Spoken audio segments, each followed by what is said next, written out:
পুনৰ শক্তি বৃদ্ধি পালে অসম জাতীয় পৰিষদৰ আজিৰ দিনত প্ৰায় 2 শতাধিক লোকে অজাপত যোগদান কৰিছে লুৰিণজ্যোতি গগৈৰ উপস্থিতিত পাঠশালাত আজিৰ দিনত অজাপৰ এখন যোগদান সভা অনুষ্ঠিত হৈছিল এই যোগদান সভাতে 2 শতাধিক লোকে অসম জাতীয় পৰিষদত যোগদান কৰিছে আৰু ক্ৰমত এতিয়া পাঠশালাত শক্তিশালী হৈছে অজাপৰ ভেটি 26 নিৰ্বাচনৰ পূৰ্বে শক্তি বৃদ্ধি পালে অজাপৰ 2 শতাধিক লোকে যোগদান কৰিলে লুৰিণজ্যোতি গগৈ নেতৃত্বাধীন অজাপত পাঠশালাত ক্ৰমত এতিয়া শক্তিশালী হৈছে অজাপৰ ভেটি জাতীয়তাবাদৰ ভেটি শক্তিশালী হৈছে এতিয়া পাঠশালাত লুৰিণজ্যোতি গগৈৰ উপস্থিতিত অজাপৰ এখন যোগদান সভা অনুষ্ঠিত হৈছিল যোগদান কাৰ্যসূচীতে বিজেপি চৰকাৰ আৰু মুখ্যমন্ত্ৰী হিমন্ত বিশ্ব শৰ্মাক সমালোচনা লুৰিণজ্যোতি গগৈৰ নীলিম আকাশত উৰি থাকিব লাগিব জাতীয়তাবাদৰ পতাকা মাদানী আৰু হামিদাৰ হৈতে হিমন্ত বিশ্ব শৰ্মাৰ আছে অতি পুৰণি সম্পৰ্ক বাজপেয়ীৰ দিনৰে পৰা মাদানীৰ হৈতে সম্পৰ্ক আছে বিজেপিৰ হিন্দু মুছলমান কৰি 26 ৰাজনৈতিক বৈতৰণী পাৰ হ'ব বিচাৰিছে বিজেপিয়ে যোগদান সভাতে বিজেপি চৰকাৰখনৰ বিৰুদ্ধে হৰব হোৱা দেখিবলৈ পোৱা গৈছে অজাপৰ সভাপতি লুৰিণজ্যোতি গগৈ আৰু ক'ব লাগিব যে এতিয়া 26 বিধানসভা নিৰ্বাচনৰ পূৰ্বে কিছু পৰিমাণে হলেও এতিয়া অজাপ শক্তিশালী হৈছে পাঠশালাত এতিয়া জাতীয়তাবাদৰ ভেটি শক্তিশালী হোৱা দেখিবলৈ পোৱা গৈছে আজিৰ দিনটো 2 শতাধিক লোকে লুৰিণজ্যোতি গগৈৰ উপস্থিতিত অজাপত যোগদান কৰিছে পাঠশালাত আজি অজাপৰ এখন যোগদান সভা অনুষ্ঠিত হৈছিল যোগদান সভাত 2 শতাধিক লোকে অজাপত যোগদান কৰিছে লুৰিণজ্যোতি গগৈৰ উপস্থিতিত অসম জাতীয় পৰিষদৰ এখন যোগদান সভা অনুষ্ঠিত হৈছিল যোগদান সভাতে 2 শতাধিক লোকে এতিয়া অজাপত যোগদান কৰিছে যোগদান সভাতে মুখ্যমন্ত্ৰী হিমন্ত বিশ্ব শৰ্মা আৰু বিজেপি চৰকাৰখনক সমালোচনা কৰিছে লুৰিণজ্যোতি গগৈয়ে 26 নিৰ্বাচনী বৈতৰণী পাৰ হ'বলৈ এতিয়া হিন্দু মুছলমানৰ ৰাজনীতি কৰা বুলি বিজেপি চৰকাৰখনক সমালোচনা কৰিছে অজাপৰ সভাপতি গৰাকীয়ে লুৰিণজ্যোতি গগৈৰ মন্তব্য আছে মন্তব্য আগবঢ়াইছো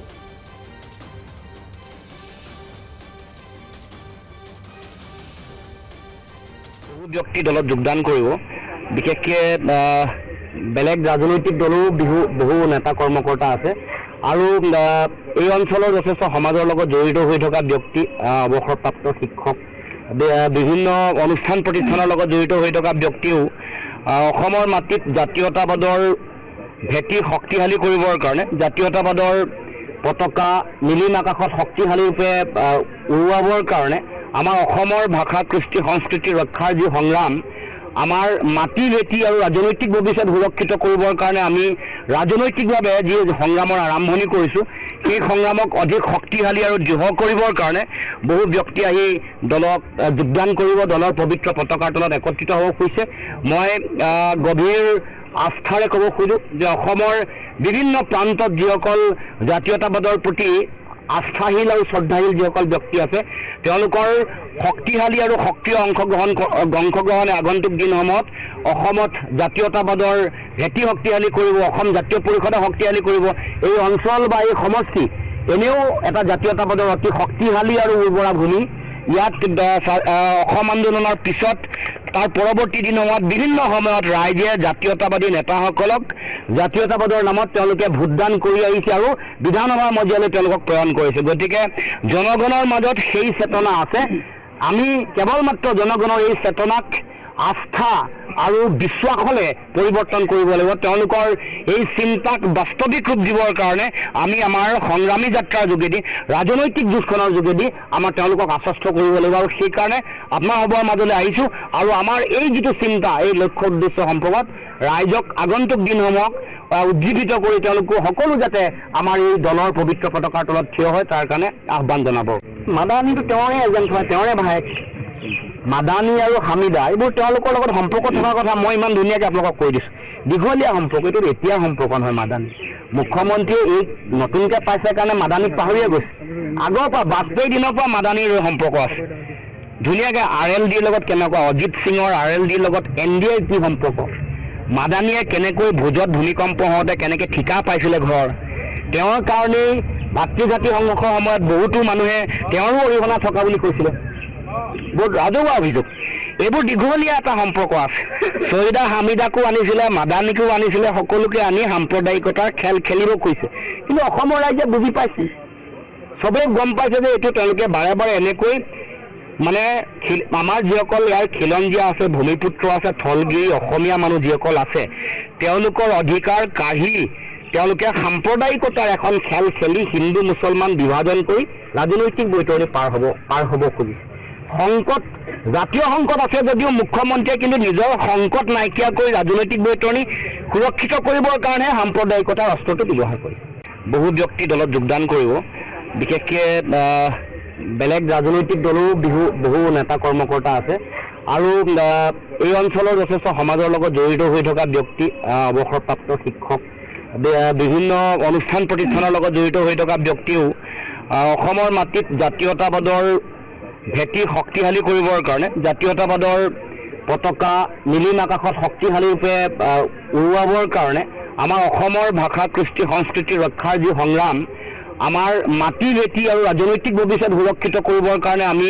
ৰাজনৈতিকভাৱে যি সংগ্ৰামৰ আৰম্ভণি কৰিছোঁ, সেই সংগ্ৰামক অধিক শক্তিশালী আৰু দৃঢ় কৰিবৰ কাৰণে বহু ব্যক্তি আহি দলক যোগদান কৰিব, দলৰ পবিত্ৰ পতাকাৰ তলত একত্ৰিত হ'ব খুজিছে। মই গভীৰ আস্থাৰে ক'ব খোজোঁ যে অসমৰ বিভিন্ন প্ৰান্তত যিসকল জাতীয়তাবাদৰ প্ৰতি আস্থাশীল আৰু শ্ৰদ্ধাশীল যিসকল ব্যক্তি আছে, তেওঁলোকৰ শক্তিশালী আৰু সক্ৰিয়